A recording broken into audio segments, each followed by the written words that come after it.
అర్థమైందా?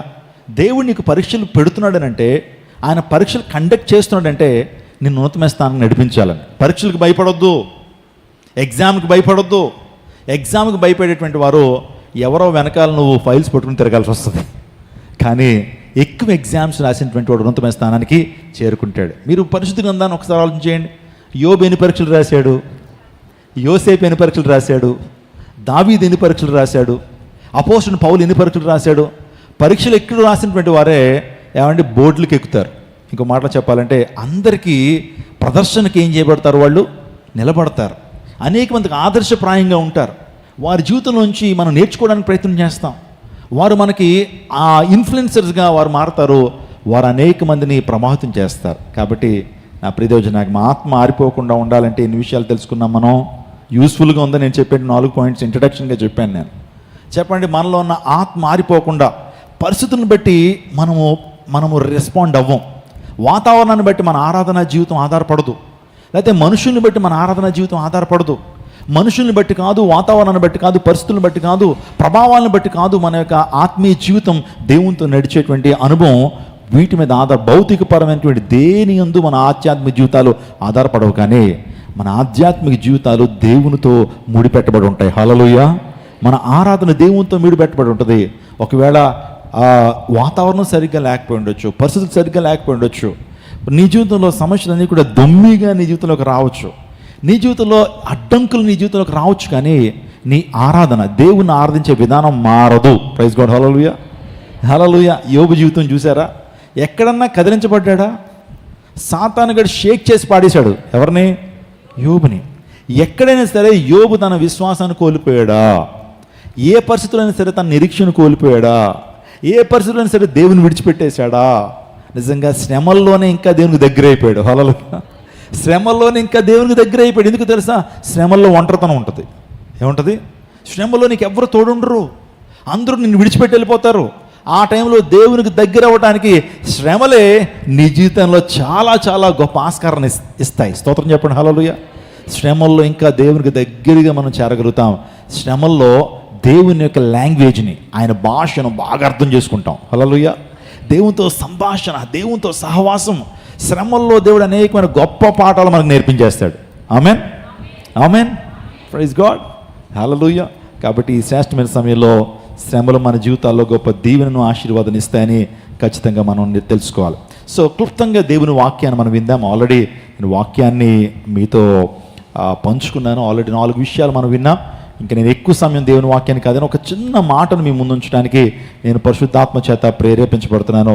చిన్న మాటను మీ ముందు ఉంచుతాను. పరిశుద్ధ గ్రంథాలు తెరవండి ఒకసారి. పరిశుద్ధ గ్రంథాలు తెరవండి. Praise the Lord. Hallelujah, hallelujah. 1 పేతురు రాసిన పత్రిక 1వ అధ్యాయం 9వ వచనం. ఈ 4 విషయాలు మీరు జ్ఞాపకం చేసుకోవాలి. నేను ఇందాక చెప్పిన 4 విషయాలు జ్ఞాపకం చేసుకోవాలి. 1 పేతురు రాసిన పత్రిక 1వ అధ్యాయం 9వ వచనం చదువుకుందాం. మీరు ఆయనను చూడకపోయినను ఆయనను ప్రేమించుచున్నారు. ఆయన్ని ప్రేమించుచున్నారు. ఇప్పుడు ఆయనను కన్నులారా చూడకయే విశ్వసించుచు మీ విశ్వాసమునకు ఫలమును అనగా ఆత్మరక్షణను పొందుచు చెప్పనాశక్యమును మహిమాయుక్తమునైన సంతోషము గలవారై ఆనందించుచున్నారు. చాలండి. ఇక్కడ అపోస్తలుడైన పేతురు సంఘంతో మాట్లాడుతున్నాడు. చెప్పనాశక్యమును మహిమాయుక్తమైన సంతోషం. ఈ మాట అనండి ఒకసారి. చెప్పనాశక్యము మహిమాయుక్తమునైన సంతోషం గలవారై ఆనందించుచున్నారు. సంఘంతో పరిశుద్ధాత్మ దేవుడు మాట్లాడుతున్నారు. మీరు ఆనందించుచున్నారు. అపోస్తలుడైన పౌలు కూడా ఫిలిప్పీ సంఘంతో మాట్లాడుతున్నాడు 4:4లో. ప్రభునందు ఆనందించుడి. మరలా చెప్పుదును, ప్రభునందు ఆనందించుడి. అవును, ఈ రోజున ఆనందించడం అనేది ఒక ప్రత్యేకమైనటువంటి అనుభవం దేవుని నుంచే మనం పొందుకుంటాం. పరిశుద్ధాత్మ చేత నింపబడినటువంటి వాడు పరిశుద్ధాత్మలో ఆనందిస్తాడు. స్తోత్రం చెప్పడం. హల్లెలూయా. ఈ రోజున దేవునిలో మనం ఆనందించడం నేర్చుకుంటాం. లోకస్తుడు ఏం చేస్తాడంటే లోకంలో ఉండే అంశాలను బట్టి ఆనందిస్తుంటాడు. ఒక సినిమా చూశారంటే ఇంకా బబ్లింగ్ జాయ్ అనమాట. అతని అభిమాన నటుడి యొక్క సినిమా చూశారంటే ఆ రోజంతా పండగ అతనికి. కానీ క్రీస్తులో ఉన్నటువంటి మనకు ఇటువంటి లోక సంబంధమైనటువంటి పాపాలు చేయటంలో ఆనందం ఉండదు. దేవుల్లో ఆనందిస్తాం. పరిశుద్ధాత్మనందలి ఆనందం. దేవుని రాజ్యం అంటే ఏంటి? చాలామంది అనుకుంటారు దేవుని రాజ్యం అంటే ఆ హైయెస్ట్ ప్లెజర్స్ అన్నీ ఎక్కడ ఉంటాయి?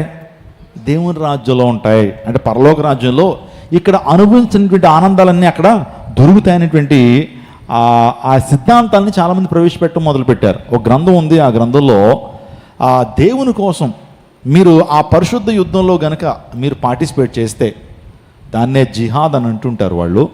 సో అందులో గనక మీరు పోరాటం చేసి ఒకవేళ మీ ప్రాణాలు అర్పించేస్తే మీకు తనాక్ అంటే పరలోక రాజ్యంలో పురుషులకైతే 72 మంది స్త్రీలతోనట వివాహం చేసుకునే అవకాశం దొరుకుతుందని ఆ గ్రంథంలో చెప్పబడుతూ ఉంటుంది. అంటే వారు ఏం చెప్తున్నారంటే పరిశుద్ధ ఆ పరలోక రాజ్యం అనేటువంటిది భూ సంబంధమైన పాపాలకు పోలుస్తూ అక్కడ గొప్ప సంతోషం ఉంది అనేటువంటి విషయాన్ని చెబుతూ వచ్చారు. ఇంకా మనం చెప్పాలంటే కొన్ని వేదిక గ్రంథాల్లో కూడా అక్కడ ఎవరుంటారట పరలోక రాజ్యంలో? ఏమండి, 3 దేవతల గురించి చెప్తుంటారు. వాళ్ళు ఉంటారు అక్కడ, అప్సరసలు ఉంటారు అని చెప్పి ఇలాంటి ఆనందం గురించి చెప్తూ ఉంటారు. ఇక్కడ లోకంలో భయంకరంగా జీవించావు, ఇంకా ఇది సరిపోక అక్కడ కూడా ఏం చేయాలట? పాపంలో ఆనందించాలనేటువంటి అంశాలే చెప్పబడుతున్నాయి. కానీ దేవుని లేఖనం ఏం చెప్తుంది తెలుసా? పరలోక రాజ్యం అంటే, దేవుని రాజ్యం అంటే భోజనము పానము కాదు. చదవండి ఒకసారి. దేవుని రాజ్యము భోజనమును పానమును కాదు. చెప్పండి. దేవుని రాజ్యం అంటే భోంచేయటాలు, పానం, సుఖాలు, లేకపోతే భయంకరమైనటువంటి పాపంలో ఆనందించడం కాదు. అక్కడ చెప్తున్నాడు నీతియు సమాధానమును పరిశుద్ధాత్మనందలి ఆనందము. స్తోత్రం చెప్పండి. హల్లెలూయా. అంటే దేవుని యొక్క రాజ్యం ఎలాంటిది? నీతియు సమాధానమును పరిశుద్ధాత్మనందలి ఆనందం. అర్థమవుతుందా మీకు? అంటే అది పరిశుద్ధమైన స్థలం కదా. పరిశుద్ధమైనటువంటి దేవుడు ఆ ప్రాంతంలో ఉన్నప్పుడు ఇంకా పాపానికి ఆస్కారం ఉండదు, చోటు ఉండదు. 72 మంది స్త్రీలతో నువ్వేం చేస్తావు? సుఖిస్తావా? అదే పరలోక రాజ్యం. ఇంకా అప్సరతతో ఏం చేస్తావు? జలకాటాలు ఆడతావా? ఇదా దేవుని రాజ్యం. దేవుని రాజ్యం గురించి దేవుని లేఖనం చెప్తోంది. అదేంటి? నీతియు సమాధానమును పరిశుద్ధాత్మనందలి ఆనందము. స్తోత్రం చెప్పుడు. హల్లెలూయా. ఈ ఆనందం పరిపూర్ణమైనది. దేవుడు మన హృదయాల్లో పెట్టుకునే ఆనందము శ్రేష్టమైనదనే విషయాన్ని జ్ఞాపకం చేస్తున్నాను. Rejoice in the lord. Again and again I'm saying rejoice. ఈ మాటను అపోస్తలుడైన పౌలు ఏదో సంఘానికి చెప్పాలి కదా అని చెప్పలేదు, అనుభవపూర్వకంగా చెప్తున్నాడు. అపోస్తలుడైన పౌలు ఏ మాట పరిశుద్ధాత్మ చేత నింపబడి చెప్తున్నా సరే అనుభవపూర్వకంగా ఎక్స్పీరియన్స్ చేశాడు. చూడండి, ఎక్స్పీరియన్స్ ఉన్న వ్యక్తి ఒకలా మాట్లాడతాడు, ఎక్స్పీరియన్స్ లేనిటువంటి వాడు ఒకలా మాట్లాడతాడు. నీ కార్ డ్రైవింగ్ తెలిసైతే కనుక ఆ డ్రైవింగ్ గురించి ఎక్స్పీరియన్స్తో మాట్లాడతావు. అదే డ్రైవింగ్ తెలియకుండా క్లాసులు చెప్పేస్తున్నావు అనుకోండి, ఎలా ఉంటుంది పరిస్థితి? అర్థం చేయండి. సో ఇద్దరికి తేడా ఉంటుంది. ఒక వ్యక్తి ఎక్స్పీరియన్స్ ఉంటే ఎక్స్పీరియన్స్తో ఉన్నటువంటి మాటలు మనకు ఎంతో దీవెనకరంగా ఉంటాయి. ఎక్స్పీరియన్స్ లేనటువంటి వాడి మాటలు అంతగా ప్రభావితం చూపించలేవు. అపోస్తలుడైన పౌలు సంఘానికి ఈ విధంగా చెప్తున్నాడు, ప్రభునందు ఆనందించుడి. మరలా చెప్పుతున్న ప్రభునందు ఆనందించు. ఎక్కడి నుంచి మాట్లాడుతున్నాడు? అది రోమన్ జైల్ సెల్లోంచి మాట్లాడుతున్నాడు. రోమన్ జైల్ సెల్ అంటే రాజమండ్రి సెంట్రల్ జైల్లో ఉండదు, లేకపోతే హైదరాబాద్లో ఇంకో సెంట్రల్ జైలు ఉంది. ఏంటది? హైదరాబాద్లో ఉన్న సెంట్రల్ జైలు ఏంటి తెలీదా మీకు? ఓకే, అక్కడి నుంచి ఇలాంటి పరిస్థితుల్లో లేవయ్యి. అంటే సుమారుగా 2000 ఇయర్స్ బ్యాక్ ఒకసారి చెరసాలను ఒకసారి ఇమాజిన్ చేయండి. చాలా చాలా ప్రతికూలంగా ఉంటుంది అది. ఇప్పుడైతే అన్ని ఫెసిలిటీస్ ఇస్తున్నారట జైల్లో. ఏమంటే వారానికి 2-3 సార్లు మటన్ కర్రీ పెడతారట. ఏమన్నా అందులో టీవీలు ఉంటాయట, కొంతమందికి ఇంటర్నెట్ ప్రొవైడ్ చేస్తారట, కొంతమంది మంచాలు ప్రొవైడ్ చేస్తారు. నీకు మరి దానికి పెద్ద పోలికలు కనపడలేదు ఈ రోజున జైల్లో. కానీ ఆ టైంలో జైల్ సెల్ నేను చూశాను, రోమన్ జైల్ సెల్లో. నిజంగా మనిషి నిలబడడానికి మాత్రమే ఉంటుందండి. పైగా వీరిద్దరిని బొండలు వేసి బిగించారు. కూర్చోడానికి లేదు, పడుకోవడానికి లేదు, ఎప్పుడు నిలబడే ఉండాలా. ఇంకో మాట చెప్పిన శానిటేషన్ కూడా అదే జైల్ సెల్లో జరుగుతుంది. చిన్న ప్లేస్ అది. మరి రోజు ఆ యొక్క మూత్ర విసర్జనలు జరుగుతాయి, మల విసర్జనలు జరుగుతాయి, అందులోనే చేయాలా. అంటే ఆ దుర్గంధం అనుభవిస్తూ చాలా భయంకరమైన పరిస్థితి. ఇంకా దాని గురించి ఎక్స్ప్లెయిన్ చేయడానికి టైం లేదు. కానీ అక్కడి నుంచి మాట్లాడుతున్నాడు, సంగమా ప్రభునందు ఆనందించుడి. మరలా చెప్తున్న ప్రభునందు ఆనందించుడే. ఈరోజున నువ్వు ప్రభువులో ఆనందిస్తున్నావా? ప్రభువులో ఆనందించడం నేర్చుకుంటున్నావా? ప్రభువులో ఆనందం అనేటువంటిది మన జీవితంలో పరిస్థితులను బట్టి ఆధారపడదు. దేవుడు నీకు ఇచ్చిన రక్షణ బట్టి ఆనందిస్తున్నావా? దేవుడు నీకు ఇచ్చినటువంటి నిత్య జీవాన్ని బట్టి ఆనందిస్తున్నావా? దేవుడు నీ కోసం చేసిన త్యాగాన్ని బట్టి ఆనందిస్తున్నావా? పరిశుద్ధాత్మనందరి ఆనందం నీకుందా? ఒకవేళ నీ జీవితంలో ఎందుకు డిప్రెషన్లోకి వెళ్ళిపోతున్నావు, ఎందుకు కొన్నిసార్లు చాలా నిరాశలోకి వెళ్ళిపోతున్నావు అంటే you are unable to get pleasure in the Holy Spirit. నువ్వు దేవుని నుంచి పరిశుద్ధాత్మనందలి ఆనందాన్ని అనుభవించలేకపోవడానికి కారణం ఏంటంటే, సో నువ్వు డిప్రెషన్లోకి వెళ్ళడానికి ప్రాముఖ్యమైన కారణం ఏంటంటే, నువ్వు దేవునిలో ఏం చేయలేకపోతున్నావు, ఆనందించలేకపోతున్నావు. నువ్వు ఆనందిస్తున్నావు. మరి అంటుంది ఎవరు? మరియ చాలా ప్రతికూల పరిస్థితిలో ఉంది. యేసుక్రీస్తు ప్రభు తల్లి మరియ వివాహం కాకుండానే ఆమె ఏమైంది? ప్రెగ్నెంట్ అయింది. అంటే లోకానికి ఎంత చెప్తే నమ్ముతారు వాళ్ళు? ఇది పరిశుద్ధాత్మ ద్వారా నాకు గర్భం వచ్చిందమ్మా అంటే ఎవరు నమ్మట్లా. నువ్వేదో కదలపడ్డావు, అక్రమమైనటువంటి జీవితాన్ని జీవించావు, అందుకే ఈ గర్భఫలం వచ్చిందని అందరూ ఏం చేస్తున్నారంటే హ్యూమిలియేట్ చేస్తున్నారు, ర్యాగింగ్ చేస్తున్నారు, ఇంకో మాట చెప్పి నిందిస్తున్నారు. ఆ టైంలో మరి ఒక మాట ఉంటుంది, లూకాసు వార్త 1:48 చదవండి.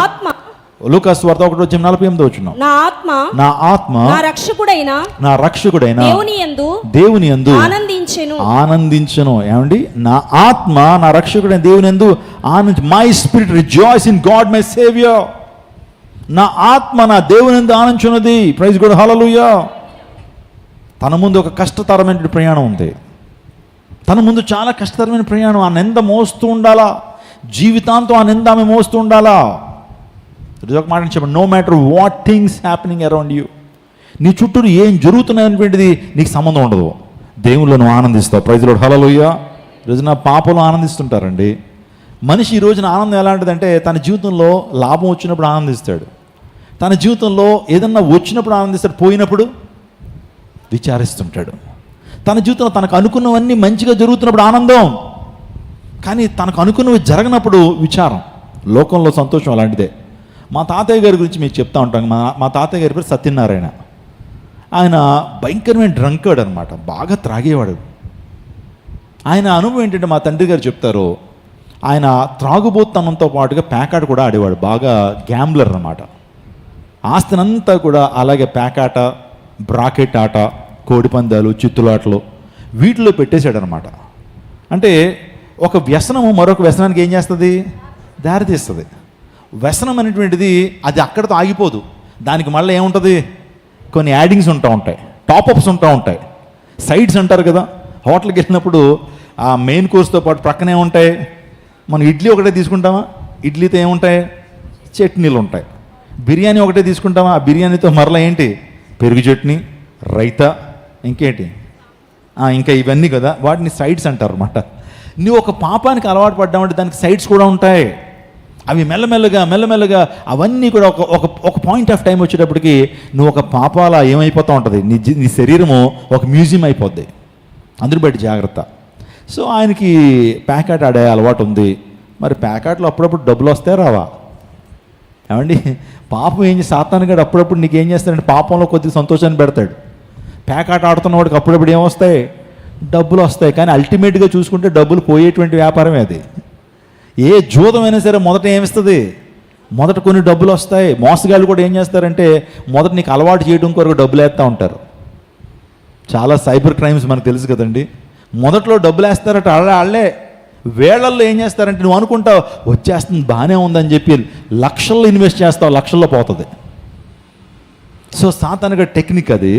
మరి ఈయన కూడా ప్యాకెట్కి వెళ్ళినప్పుడు వచ్చినప్పుడట డబ్బులు వచ్చినప్పుడు ఇంటికి స్వీట్లు పట్టుకొచ్చేవాడట, గెంతులు వేసుకుంటూ వచ్చాడట. సో ఆయన వస్తున్నప్పుడు ఈరోజు మా నాన్నకి ఏమొచ్చింది, ప్యాకెట్లో డబ్బులు వచ్చిందని పిల్లలకు అర్థమైపోయేది, చుట్టుపక్కల కూడా అర్థమైపోయేది. ఈరోజు సత్యనారాయణకి ఏమొచ్చింది? ప్యాకెట్లో డబ్బులు వచ్చింది. అందరూ బట్టి బాగా తాగి 2 పొట్లాలు పట్టుకొచ్చాడు ఇంటికి. డబ్బు వచ్చినప్పుడు ఇంటికి వచ్చిన తర్వాత పిల్లలతో పాటు మా డాడీ మా అత్తయ్యలతో డ్యాన్సులు వేసేవాడట. ఎందుకంటే డబ్బు వచ్చింది కదా, బిర్యానీ పట్టుకొచ్చేవాడు, స్వీట్స్ పట్టుకొచ్చేవాడు. ఇంక ఇల్లంతా కూడా ఏంటి పండగ. తర్వాత రోజు డబ్బులు పోయాయట. ఏమయ్యి? డబ్బులు పోయేటప్పటికి ఒక రుమాలు, ఒక టవలు నెత్తి మీద చుట్టుకుని వచ్చేవాడట. అందరికీ అర్థమైపోయేది ఈరోజు ఏం పోగొట్టుకున్నాడినా, డబ్బులు ఊసురో అంటూ ఇంటికి వచ్చిన తర్వాత ఇంక ఏడిపోయి డబ్బులు పోయినాయి. అన్నం తినండి, తినాలని లేదు. పోనీ ఏదైనా టిఫిన్ ఏమైనా అది కూడా తినాలని లేదు. ఎందుకంటే తన ఆనందం దేని మీద ఆధారపడింది? ఏమండి? డబ్బు మీద ఆధారపడింది. వచ్చినప్పుడు ఆనందం, పోయినప్పుడు దుఃఖము. కానీ ప్రభువులో ఉంటున్న ఆనందం అలాంటిది కాదు. నీకు డబ్బులు వచ్చినప్పుడు అంటే దేవుడు నిన్ను ఆశ్రయిస్తున్నప్పుడు ఆనందం ఉంటుంది. కానీ పోతున్నప్పుడు కూడా నువ్వు ఆనందంగా ఉండగలుగుతావు. ఎప్పుడు తెలుసండి, నీవు దేవుని ఆత్మలో ఏం చేస్తూ ఉంటావు. ఆత్మ నా రక్షకుడైన అంటే ప్రభువుని బట్టి మనకు ఆనందం. స్తోత్రం చెప్పండి, హల్లెలూయా. ఈ యొక్క సీక్రెట్ మీరు నేర్చుకోవాలి, ఈ యొక్క రహస్యాన్ని మీరు నేర్చుకోవాలి. మనం అనుకుంటాం మన పిల్లోడు చక్కగా చదువుతున్నప్పుడు ఆనందం ఉంటుంది, ఎప్పుడైనా ఎగ్జామ్లో ఫెయిల్ అయినప్పుడు ఎందుకు దుఃఖిస్తున్నావు అంటే నీ ఆనందము నీ కుమారుడు యొక్క గ్రోత్ మీద ఆధారపడుతుంది. అంటే చాలా జాగ్రత్తగా మీరు వినండి. సో మన ఆనందం అనేది మన రక్షకుడైన ప్రభువుని బట్టి ఉండాలి. ఒకవేళ ఎంత విచారం మన జీవితంలో ఉన్నా సరే ప్రభువుని బట్టి ధైర్యం తెచ్చుకోవాలి. స్తోత్రం చెప్పండి. ప్రభువుని బట్టి ఆనందించాలి. ఎంతో మందికి లేనివాడు గొప్ప ఆధిక్యతను ప్రభు ఇచ్చాడా లేదా చెప్పండి నాకు ఈ విషయాన్ని. ఎంతో మందికి లేనివాడు ధన్యతను ప్రభు నీకు నాకు ఇచ్చాడా లేదా. అదేంటండి, నా పక్కోడు చాలా కార్లు కొనుక్కుంటున్నాడు, మేడల మీద తిరుగుతున్నాడు, సో చాలా అద్భుతం పొందుతున్నాడు, నాకేమీ లేదు కదా అనుకుంటే నువ్వు పొరపాట్లు ఉన్నావు. నీకు లోకస్తులు లేనిటువంటి గొప్ప ఆధిక్యతను ప్రభు ఇచ్చాడు, అదే రక్షణ భాగ్యం. స్తోత్రం చెప్పడం. హల్లెలూయా. భాగ్యం ఎందుకన్నా తెలుసా, రక్షణ భాగ్యాన్ని ప్రభు నీకు ఇచ్చాడు. ప్రభు నిన్ను పరిశుద్ధాత్మ చేత నింపాడు, ప్రభుని నిరీక్షణతో నింపాడు ఆయన. ఇంకా చెప్పాలంటే నీ కొరకు గొప్ప రాజ్యాన్ని ప్రభు నీ కోసం ఏం చేశాడు, సిద్ధం చేశాడు. దేవుడు నీ కొరకు తన రాజ్యాన్ని సిద్ధం చేశాడు. నేనుండు స్థలంలో మీరు ఉండులాగన మీ కొరకు స్థలం సిద్ధపరచ వెళుతున్నాను. My dear people of God, God has prepared a place for you.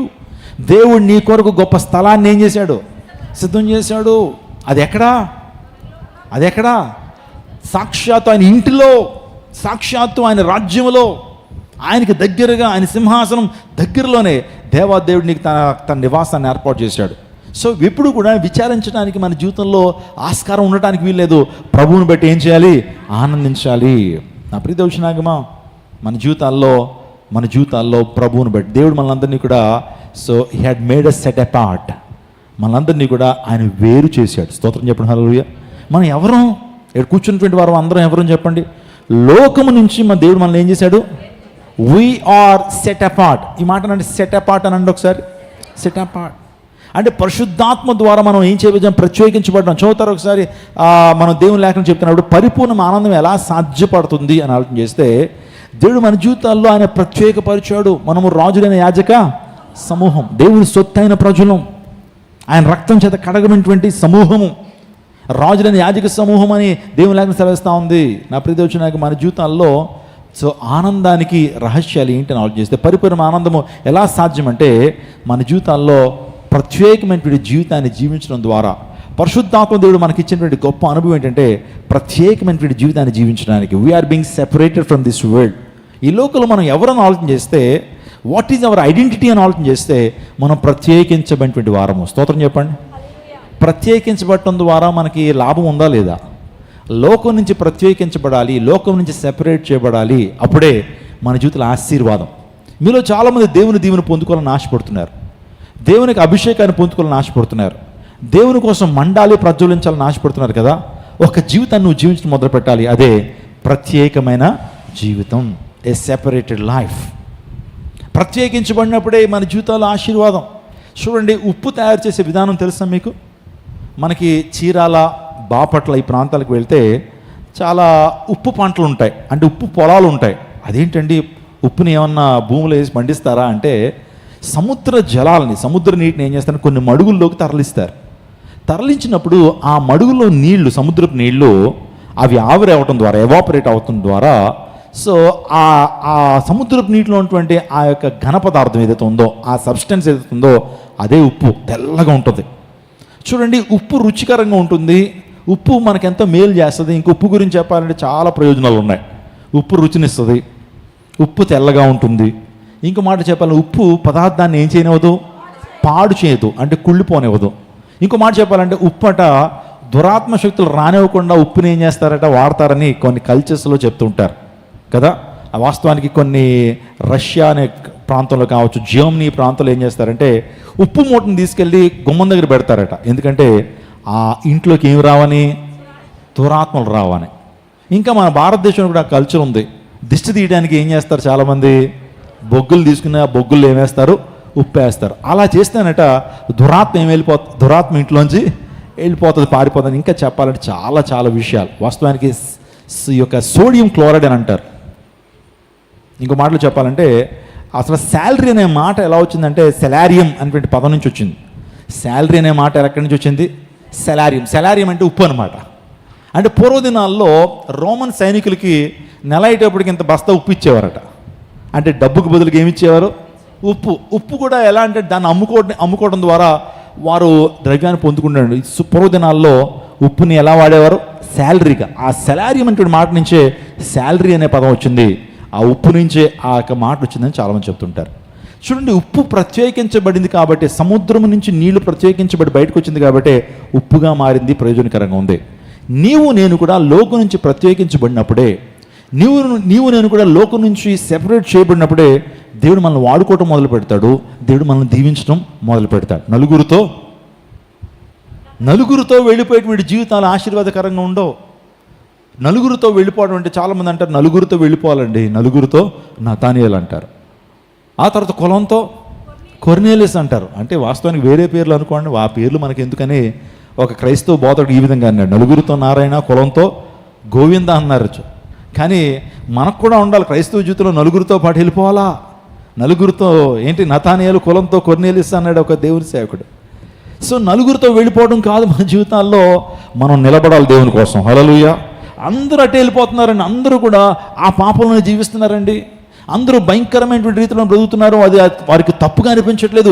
నేనే ఎందుకు మడిగట్టుకుని ప్రత్యేకంగా ఉండాలండి అని అంటావా? ప్రత్యేకంగా ఉన్నటువంటి వారిని దేవుడు ఏం చేస్తాడు? దీవిస్తాడు. యోసేపు ఉన్నాడు. యోసేపు లాంటి యవనస్తులు చాలామంది ఉన్నారు అక్కడ. ఐగుప్తు దేశంలో అదే ఏజ్లో అదే భావజాలంతో ఉన్నటువంటి వారు చాలామంది ఉన్నారు. అదే తాత్పర్యంతో, ఒక మాట చెప్పాలంటే అదే ఏజ్లో ఉన్నటువంటి వారు ఉన్నారు. కానీ యోసేపు ప్రత్యేకంగా నిలబడ్డాడు, జీవించాడు ప్రభు కోసం. పాపాన్ని ఏం చేశాడు? ఎదిరించాడు. ఈ రెసిస్టెడ్ డెవిల్, ఈ రెసిస్టెడ్ సిన్. అందుని బట్టే యోసేపు అంత ఉన్నతమైన స్థానంలో మనం చూడగలుగుతున్నాం. మన ప్రభువైన యేసుక్రీస్తు ప్రభు వారు అంత గొప్ప ఖ్యాతిని పొందుకోవడానికి, నిజంగా అంత గొప్ప మహిమను పొందడానికి యేసు ప్రభు వారు ప్రత్యేకమైనటువంటి జీవితాన్ని జీవించాడు. పవిత్రుడు, నిర్దోషి, ఎన్నికల మనుషుడు, పాపుల్లో చేరక ప్రత్యేకమైన వాడు, ఇట్టి ప్రధాన యాజకుడు మనకు సరిపోయిన వాడని హెబ్రీ 7:26లో రాయబడింది. కాబట్టి ప్రత్యేకమైనటువంటి జీవితం. నా ప్రియదోచనాగమా, మన విశ్వాసానికి ఫలం ఏంటో తెలుసా? మన విశ్వాసానికి ఫలం ఏంటంటే ఆత్మరక్షణ. స్తోత్రం చెప్పండి. మీరందరూ విశ్వాసానికి ఫలం ఏంటి పాస్టర్ గారు అని అంటారా? దేవుడు మీకు ఇచ్చిన ఆత్మరక్షణ. Salvation is a fruit of our belief. Salvation is a fruit of our faith. మన విశ్వాసానికి ఫ్రూట్ ఏంటనంటే ఆత్మరక్షణ. నీకు ఆత్మరక్షణ లేకపోతే నీ జీవితంలో ఎన్ని కోట్లు గడించిన నిజమైన ఆనందం నీకు రాదు. ఒకవేళ నీకు ఆత్మరక్షణ ఉంటే నీ దగ్గర కోట్ల రూపాయలు నీ దగ్గర లేకపోవచ్చు, వేలల్లో సంపాదిస్తుండొచ్చు, కానీ ఆ వేలలో సంపాదించే ఆ సంపాదన నీకు ఆశీర్వాదకరంగా ఉంటుంది. అది నీకు ఆనందాన్ని ఇస్తుంది. ప్రైజ్ గాడ్, హల్లెలూయా. నీకు ఆత్మరక్షణ లేకుండా ఈ ప్రపంచంలో ఎన్ని పొలాలు, భూములు, వజ్రాలు, వైడూర్యాలు నువ్వు సంపాదించుకున్నా అది నిజమైన ఆనందం కాదు.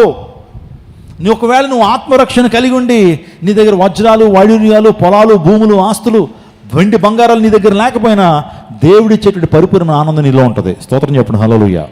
కాబట్టి నా ప్రియదోచనాగమా, నీ ఆనందానికి కారణం ఏంటంటే the secret of your happiness is your salvation. Praise God, hallelujah. ఆనందానికి నిజమైన రహస్యం ఏంటంటే ఆత్మరక్షణ. రక్షణ పొందకపోతే నిజమైన ఆనందాన్ని నువ్వు పొందుకోలేవు. రక్షణ నీలో లేకపోతే నిజమైన ఆనందాన్ని ఎక్కడ వెతికినా నీకు దొరకదు. నువ్వు ఏ ప్రాంతానికి వెళ్ళినా సరే అక్కడ డిసాటిస్ఫాక్షనే. ఏ ప్రాంతంలోకి వెళ్ళినా సరే లోకంలో ఎలాంటి బావులు తెలుసండి? నీకు దాహాన్ని తీర్చలేని బావులు. ఆనందం కొరకు ఆ యొక్క దప్పికతో చాలామంది జీవిస్తున్నారు ఈ రోజున. ఆనందం లేక దప్పికతో లోకంలో సంచారం చేస్తున్నారు. ఇక్కడ కాదంటే అక్కడ ఆనందం ఉందని, అక్కడ కాకపోతే మరో చోట ఆనందం ఉందని, అక్కడ కాకపోతే మరో చోట ఆనందం అని తిరుగుతూ ఉన్నారు. కానీ వారి దప్పిక తీరట్లేదు, వారి దాహం తీరట్లా. సమరయ స్త్రీ కూడా తన జీవితంలో పాపంలో జీవిస్తూ దప్పిక తీర్చుకోవాలనుకుంది. కానీ ప్రభు దగ్గరికి వచ్చినప్పుడు ప్రభు అన్నాడు, నేను ఇచ్చిన నీళ్ళు త్రాగితే ఎప్పుడు దప్పికొను అమ్మా. నేను ఇచ్చిన నీళ్ళు త్రాగితే ఎప్పుడు దప్పికొను అమ్మా. నిజమైన ఆనందం నీలో కలుగుతూ ఉంటుంది. ఈ ఆనందం కోసం అయితే ఈ లోకంలో పరితపిస్తున్నావో, ఏ సాటిస్ఫాక్షన్ కోసం అయితే నువ్వు పరితపిస్తున్నావో, ఆ ఆనందము, సంతృప్తి నా దగ్గర ఉంది, నీకు కావాలా అని అడిగాడు ప్రభు. ఆ జీవజలపు ఊటలు నీలోంచి ఉబికి పారాలంటే నువ్వేం చేయాలి తెలుసా? ప్రభునందు విశ్వాసం ఉంచాలి. నేను ఇచ్చి నీళ్ళు త్రాగితే మరలా దప్పికొను అమ్మా. ఈ నీళ్ళు త్రాగితే మరలా దప్పిక నీ జీవితంలో కలుగుతుంది. కానీ నా దగ్గర ఒక జలం ఉంది, నా దగ్గర ఒక జలం ఉంది, దాన్నే జీవజలం అన్నారు. కావాలా నీకు అని అంటే, ఎందుకొద్దు ప్రభువా, ఎందుకొద్దు ఇవి అని అడిగింది ఎవరో? సమరయ స్త్రీ. అయితే ఇస్తానులే కానీ, నా దగ్గర ఉన్నాయి కానీ, వెళ్ళి నీ పెనిబిటిని పట్టురా అంటే దేవుడు కౌన్సిలింగ్ చేస్తున్నాడు. తన పాప జీవితాన్ని బయట పెడుతున్నాడు, తన యొక్క రోత జీవితాన్ని బయటపడి he tries to open up her sins. మెల్లగా మాట్లాడుతున్నాడు. ఓకే, చాలా బాగుంది, నా దగ్గర ఇస్తాను ఆ జీవజలాన్ని, కానీ వెళ్ళి నీ పెనిమిటిని తీసుకురా, నీ భర్తను తీసుకురా.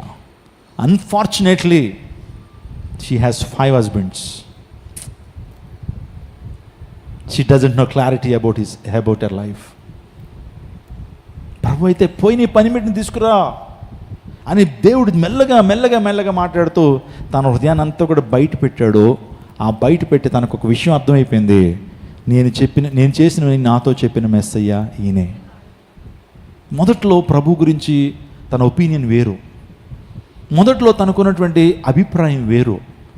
కానీ కొంత మాట్లాడేటప్పటికి ప్రభు ఎవరు అర్థమైపోయింది. మొదట్లో అంటది, ఈ బాబుని తవ్వించిన మా పితరుడైన యాకోబు కంటే నువ్వేమైనా గొప్పోడు. Look at this comparison, look at this comparison. ఆ సమరయ స్త్రీ యేసు ప్రభుని ఎవరితో పోలుస్తుంది? ఇంకా ఇన్ఫీరియర్గానే చూస్తుంది. నా పితరుడు ఏంటి, యాకోబు కంటే నువ్వేమన్నా గొప్పోడువా? యాకోబుని కాళ్ళ మీద కొట్టి సరి చేసింది ఎవరు? ఈయనే. యాకోబుని ఇశ్రాయేలుగా మార్చింది ఎవరు? ఆయనే, పక్కనున్న ఆయనే. ఇప్పుడు అంటుంది యాకోబు కంటే గొప్పవాడువా. ప్రభు మనసులో నవ్వుకుంటాడు. యాకోబు గొప్పవాడా? అసలు చిన్నప్పటి నుంచి మోసగారి జీవితమే. అతను గొప్పగా చూస్తున్నావా? అతను గొప్పగా చేసింది నేనమ్మా. ఇంకా ప్రభు చెప్పలేదు ఆ విషయం, కానీ ఆమెకు అర్థమవుతోంది. ఇంక చివరికి నా యాకోబు కంటే గొప్పవాడు, సోల్మన్ కంటే గొప్పవాడు, అబ్రహాము కంటే గొప్పవాడు, ఈ ప్రపంచంలో ప్రతి ఒక్కరికంటే గొప్పవాడు నా ముందున్నటువంటి మెస్సియా అనే విశ్వాసం తనలోకి వచ్చింది. తన జీవితం ఎంత రూపాంతరపరచబడిందండి. పాపంలో ఆనందించే కంటే ఒక వ్యక్తిని ప్రభువులోకి నడిపిస్తున్నటువంటి ఆనందం చాలా గొప్పది. పాపంలో సుఖించడం కంటే ఒక వ్యక్తి రక్షణ పొందినప్పుడు, చాలామంది బాప్తిజాల కార్యక్రమాలు చూస్తుంటాను. సో వారు కొంతమందికి బాప్తిజాలు ఇస్తున్నప్పుడు కన్నీరు వస్తుంది, కన్నీరు కాలుస్తూ ఉంటారు. వాళ్ళు కాదు, ఆ ప్రక్కన బాప్తిజాలు చూడడానికి వచ్చినటువంటి వారు. ఒక సందర్భంలో సిస్టర్ గారిని అడిగాను, అమ్మ ఎందుకు అంత కన్నీరు కారుస్తున్నారంటే, ఆ స్త్రీని నేనే దేవుని మందిరానికి తీసుకొచ్చానండి. ఒకప్పుడు భయంకర విగ్రహారం చేసేది ఆమె, సత్యం తెలియక అసత్యంలో జీవించేది. కానీ ప్రతిరోజు తన పట్ల నేను బాధ్యత వహించాను, భారాన్ని వహించాను. మందిరానికి తీసుకోవడానికి ఎంతో ప్రయాసపడ్డాను. ఇక్కడికి వచ్చి కూర్చోబెట్టాను ఆమెను. దేవుని వాక్యం ఉంది, మీరు చెప్పిన వాక్యాన్ని మరలా నెమరు వేసేలా ఆమెతో మాట్లాడుతూ వచ్చాను. ఆమె రక్షణ పొందింది. బాప్తిజంలో సాక్ష్యం ఇస్తున్నప్పుడు కన్నీళ్ళు వచ్చినాయి. ఈ కన్నీళ్ళు అనేటువంటి దుఃఖంతో వచ్చినవి కాదు, ఇవి ఆనంద బాష్పాలు. Praise God, hallelujah. కాబట్టి మన జీవితంలో నా ప్రియజనాగమ, ఒక వ్యక్తిని ప్రభువు దగ్గర నడిపిస్తున్నప్పుడు, ఆ వ్యక్తి ప్రభువు కొరకు నిలబడి సాక్ష్యం ఇస్తున్నప్పుడు ఎంత గొప్ప సంతోషం ఉంటుంది మనకి. ఒక జీవితాన్ని నిలబెట్టడంలో గొప్ప సంతోషం ఉంటుందండి. పాడైపోయిన జీవితాన్ని బాగు చేయడంలో గొప్ప సంతోషం ఉంటుంది. ఆపదలో ఉన్నటువంటి వ్యక్తికి ఆపన్న హస్తాన్ని అందించినప్పుడు సంతోషం ఉంటుంది. ఆకలితో అలమటిస్తున్నటువంటి వ్యక్తికి నీ ఆహారం కొద్ది పెట్టినప్పుడు సంతోషం ఇస్తుంది. ఆ తర్వాత వస్త్రం లేనిటువంటి వాటికి నీ వస్త్రాన్ని ఇస్తున్నప్పుడు సంతోషం ఉంటుంది. అదే రీతిగా నీ జీవితంలో సువార్త అందని ప్రాంతాలకు వెళ్తున్నప్పుడు, నీ ద్వారా సువార్త ప్రకటించబడినప్పుడు, ఈరోజు చాలామంది పిలుస్తారండి, నన్ను చాలా ప్రాంతాలకు వాక్యాన్ని అందించడం కోసం పిలుస్తారు. ఎవరు ఆ మీటింగ్స్ పెడుతున్నారంటే దేవుని సేవకులు పెడుతూ ఉంటారు. కానీ కొంతమంది విశ్వాసులు, కొంతమంది ప్రభుత్వ అధికారులు వాడుకున్న ధనంలోంచి కొద్ది దాన్ని తీసి ఏం చేస్తున్నారు, మీటింగ్స్ ఏర్పాటు చేసి ఆ ప్రాంతం అంతా ఏమనిపిస్తున్నారు, ఆ గ్రామాలన్నీ కూడా దేవుని స్వార్థం వినిపిస్తున్నారు. ఏమొస్తుంది వాళ్ళకి? అయిపోయిన తర్వాత 10 లక్షలు 8 లక్షలు అప్పు మిగులుతుంది. అయినా సరే వాటికి ఆలోచన చేయరు. స్వార్థ ప్రకటించాను, పరలోక రాజ్యంలో ఆ జ్ఞాపక గ్రంథంలో నా పేరు లిఖించబడింది, దేవుని కొరకు ఏం చేశాను, నేను ఈ కార్యం చేశాను. నా ప్రీతి వచ్చినాగమా, ఈ రోజున రక్షణ బట్టి మనకేముంటుంది, ఆనందం ఉంటుంది. కాబట్టి సో మన జీవితాల్లో రక్షణ పొందుదాం, పరిశుద్ధాత్మ చేత నింపబడదాం, ప్రభువునందు ఆనందిద్దాం. ప్రభునందు ఆనందించి మరలా చెప్తాను ప్రభునాను